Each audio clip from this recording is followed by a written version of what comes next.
On day 71 of the Nancy Guthrie investigation, an envelope arrived that completely shattered the established profile of this crime.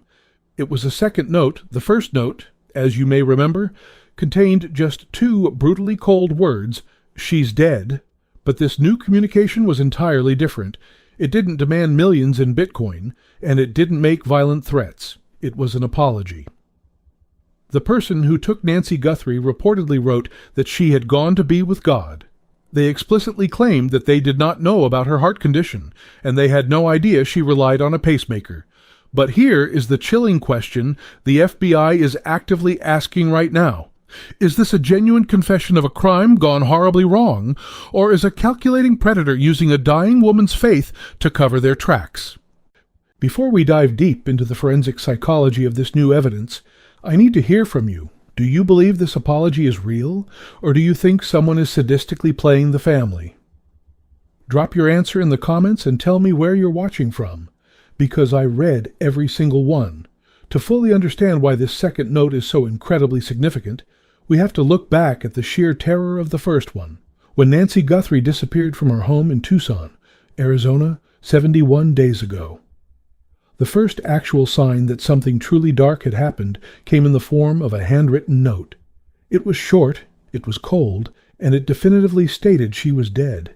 That specific note sent massive shockwaves through the entire investigation, pushing the FBI to aggressively escalate the case. It left her daughter, Savannah Guthrie, publicly pleading for answers on national television. But for weeks, that horrifying first note was the absolute only direct communication anyone had received from whoever took Nancy. There were no phone calls, and there was no proof of life. There was just a deafening silence, and in that void, the family held on to the one thing they had left, hope. Hope that the note was a cruel lie, and hope that Nancy was still alive somewhere, just waiting to come home. Then, completely without warning, a second note surfaced, and what it contained changes everything we thought we knew about this case. Because this wasn't a ransom demand, and it wasn't a threat, this was something absolutely no one expected from a ruthless kidnapper. It was an apology. If you have been following Nancy's case with us since that very first note, hit subscribe right now, because what this second note reveals about the psychology of the person who took her is something no other channel is covering. The second note reportedly arrived weeks after the first one, according to former FBI Supervisory Special Agent James Hamilton and veteran agent Maureen O'Connell, who discussed the case publicly on The Megyn Kelly Show. The tone of this new message was completely different. While the first note was blunt and brutal, two words explicitly designed to destroy hope, the second note read far more like a heavy confession than a standard criminal communication. It reportedly stated that Nancy Guthrie had gone to be with God. It didn't say she was killed, and it didn't say she was executed. The language was careful, almost gentle, and that highly specific choice of words is something the FBI is paying very close attention to. The note also reportedly addressed something deeply personal, Nancy's pacemaker. According to sources, the writer claimed they simply did not know about her heart condition. They claimed they were entirely unaware of how fragile her health really was. And the implication of that statement was devastating. They were essentially saying that whatever happened to Nancy was not planned, and that her death, if she is indeed gone, was not intentional. That single detail shifts the entire criminal profile of this case, because if the note is authentic, this wasn't a calculated, cold-blooded murder. This was a high-stakes kidnapping that went disastrously wrong. Someone took a 72-year-old woman from her home in the middle of the night, possibly for a massive ransom, possibly for targeted revenge, and completely failed to realize that her body simply couldn't survive the ordeal. And then they sat down and wrote an apology. But here is what makes this situation infinitely more complicated. Following this communication, the family reportedly made the strategic decision not to pay the ransom. According to investigators, that definitive decision may have been directly connected to what this second note revealed. Think about the logic. If the person who took Nancy is already actively apologizing for her death, what exactly would a ransom payment be paying for? Instead, the family, led by Savannah Guthrie, pivoted and offered a staggering $1 million reward for information strictly leading to Nancy's recovery.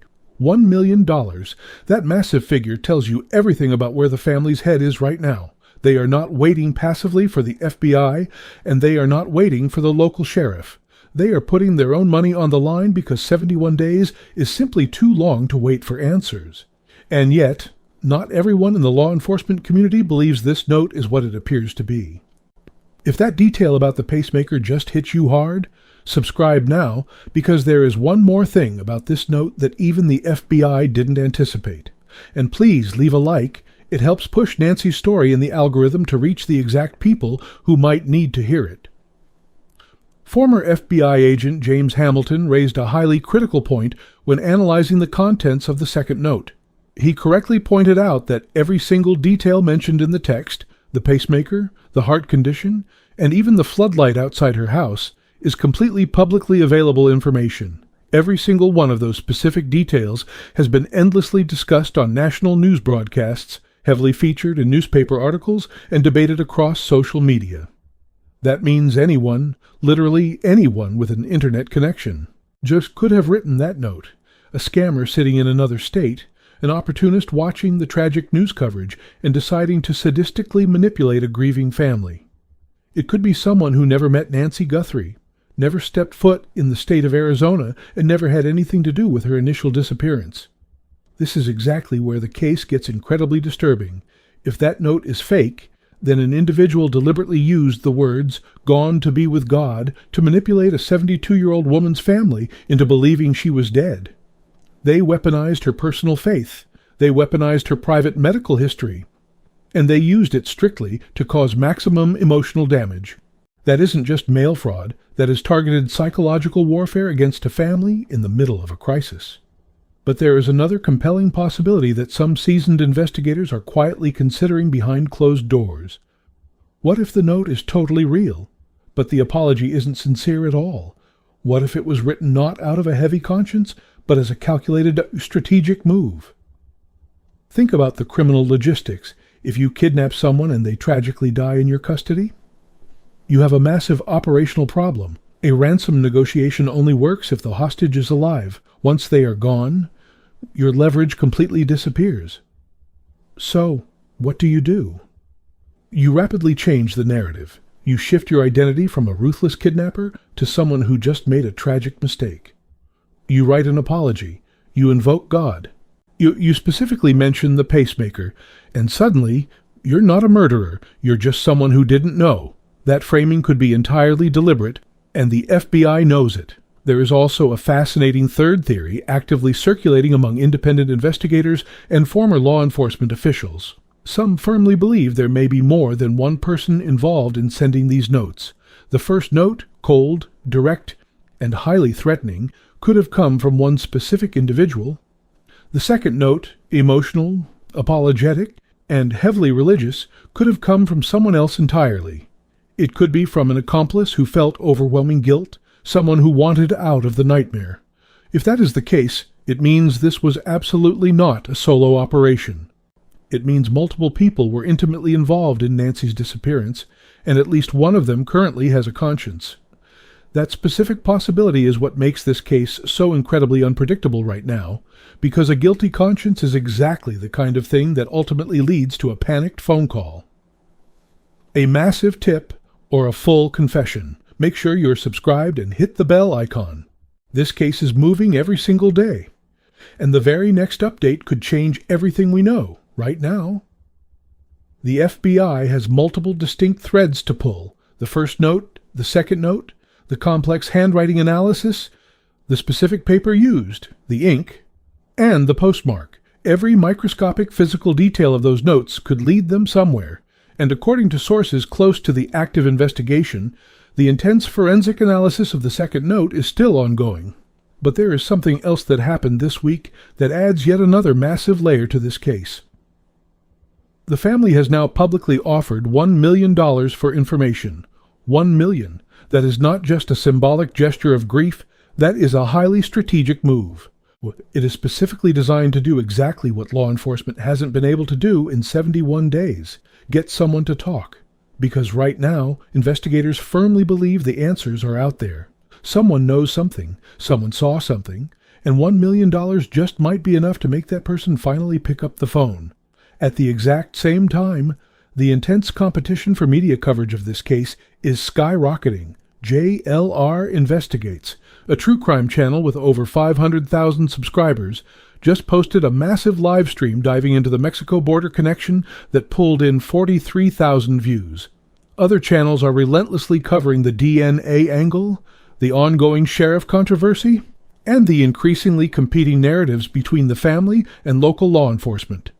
This case is everywhere right now, and right in the middle of all of this noise, there is Nancy, a 72-year-old woman who completely vanished from the safety of her home in the middle of the night, a mother, a grandmother, and someone whose daughter has to go on national television, holding back tears, just to ask the public for help. Someone whose kidnapper, if the second note is indeed real, sat down at a table and wrote that she had gone to be with God. Whether that haunting note is entirely genuine or just a cruel, calculated manipulation, one thing remains crystal clear. This case is far from over. The FBI is still actively working it, and the family is still fiercely fighting for answers.